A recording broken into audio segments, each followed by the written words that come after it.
Assalamualaikum warahmatullahi wabarakatuh. Saya Lintin Alfa dari Mahesa Beta Kediri. Hari ini saya akan melakukan tutorial pemijahan ikan cupang yang sudah dihadiri sama beberapa teman-teman kita yang ada yang basicnya dari jebolan Pertamina, ada yang dari basicnya itu pembenih lele, dan ada yang memang sudah memulai beternak ikan cupang. Nah, kita akan sharing-sharing ilmu hari ini. Untuk pemilihan induk, nah hari ini yang akan kita pijahkan ada 3 jenis, yaitu giant. Ada 2 jenis, yaitu giant dan plakat. Untuk plakatnya hari ini yang akan kita pijah lebih ke plakat koi, galaksi, dan multi. Untuk pemilihan induk kita grading dulu dari induk dari kolam yang pertama kita bongkar. Jadi yang saya pakai indukan itu adalah induk-induk dari grade A. Grade A kalau versi saya itu adalah ikan yang mutasinya paling awal sendiri. Jadi mutasinya paling cepat. Pertama, paling cepat dan paling padat dari soal warna. Yang kedua, ikan yang besarnya paling cepat sendiri. Yang ketiga, dari formnya. Untuk warna yang paling cepat mutasi itu kan sudah jelas dari yang warnanya paling padat, jadi full block atau full mass. Jadi tidak cenderung ke bening atau ke selo, itu yang kita pilih, yang mutasinya paling cepat. Yang kedua, untuk besar, ukurannya yang size-nya paling cepat gedenya, jadi tidak ikan yang besarnya lama atau ikan yang bungkik atau bonsai, itu tidak dipilih sebagai indukan. Yang ketiga adalah indukan yang formnya paling bagus, jadi nanti ketika dimasukkan ke soliter itu kan nanti kelihatan dari analnya, dari dorsalnya, dari dasinya, juga dari ekornya. Untuk analnya, nah kita lihat seperti ini, dia yang paling ujung ke belakang itu lancip. Nah, ke depan itu mendek mendekati ke dasinya. Dasinya itu tidak boleh sampai bersebelahan, itu panjangnya tidak sama panjang, jadi harus seimbang. Nah, untuk ekornya itu ekornya harus nyakram atau ngese. Nah, untuk dorsalnya ya seperti ini, separuh dari paling tidak separuh dari badan ke belakang itu dorsalnya tingginya itu sudah sepadan dengan ekornya.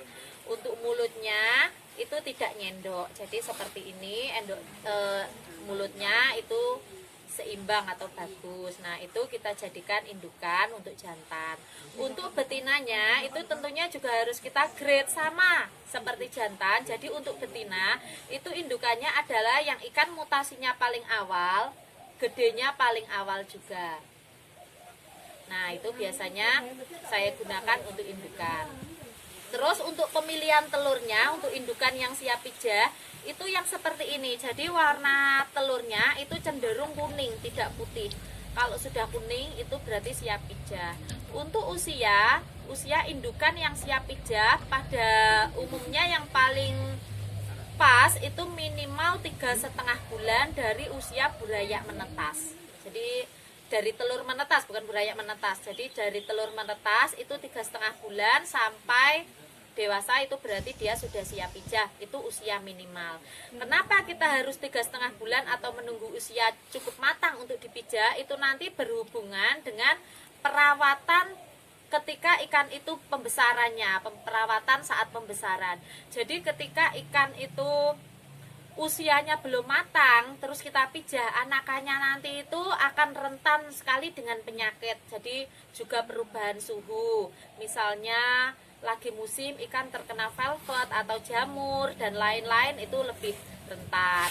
Atau kadang miring-miring gitu renangnya, itu biasanya karena indukannya belum siap pijah. Ketika indukannya benar-benar sudah siap pijah, usia di atas 3,5 bulan dan telurnya sudah matang, itu anakannya nanti cenderung kuat terhadap suhu. Jadi di kolam itu diobok-obok seperti apapun, dia tetap kuat. Nah, itu untuk pemilihan induk jantan dan betina. Oke teman-teman, sekarang kita akan masuk ke tahap pemijahan. Nah, untuk tahap pemijahan sendiri yang perlu kita siapkan yang pertama adalah timbo atau ember untuk pemijahan. Untuk di daerah Kediri karena ternaknya massal, itu yang paling sering digunakan seperti ini, ember cat volume 5 kg.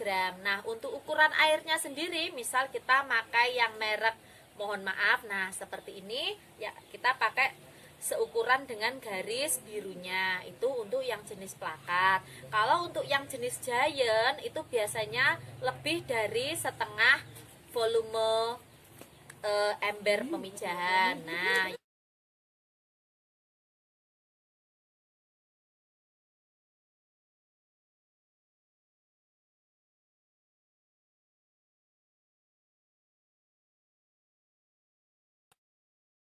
kita masukkan betinanya dulu ya.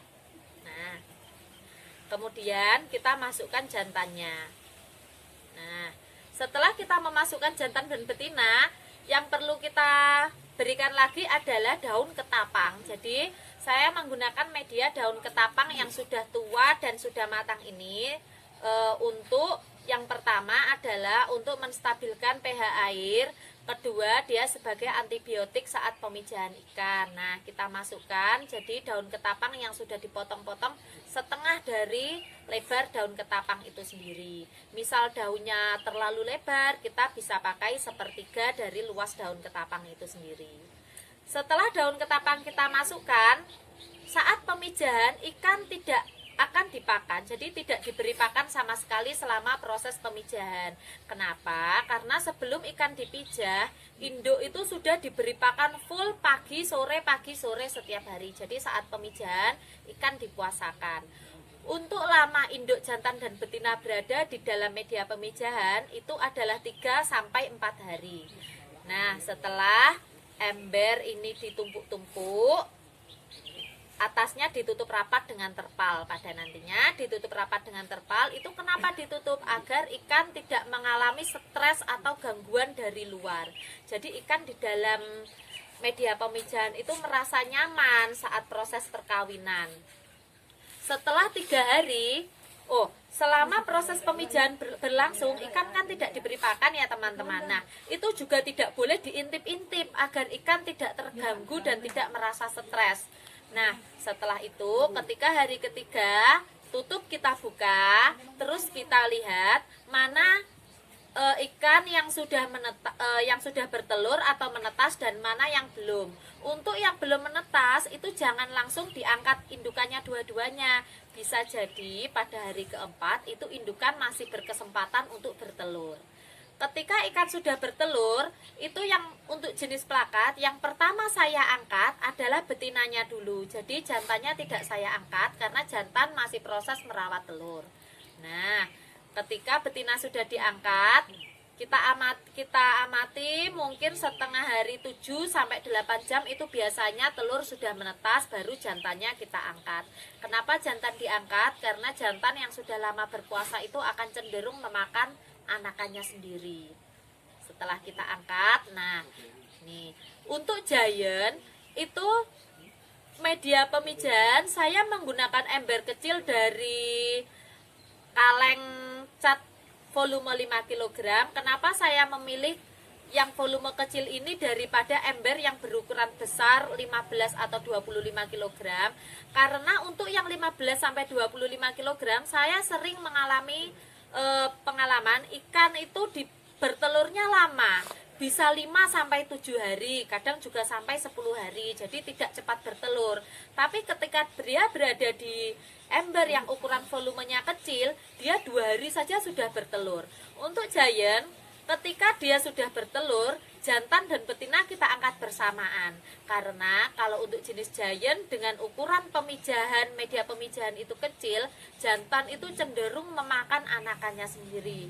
Itulah bedanya giant dengan plakat. Nah, untuk daun ketapang sama pemakaiannya, dan selama proses pemijahan, giant itu juga tidak diberi pakan. Nah, teman-teman, sampai di sini dulu jumpa kita hari ini dalam proses tutorial pemijahan ikan cupang jenis plakat dan giant. Sampai jumpa lagi season 2, yaitu nanti tentang proses penuangan buaya ke kolam pembesaran. Tetap pantau terus channel saya Mahesa Beta. Jangan lupa like dan subscribe, juga komen ya. Dadah, assalamualaikum warahmatullahi wabarakatuh.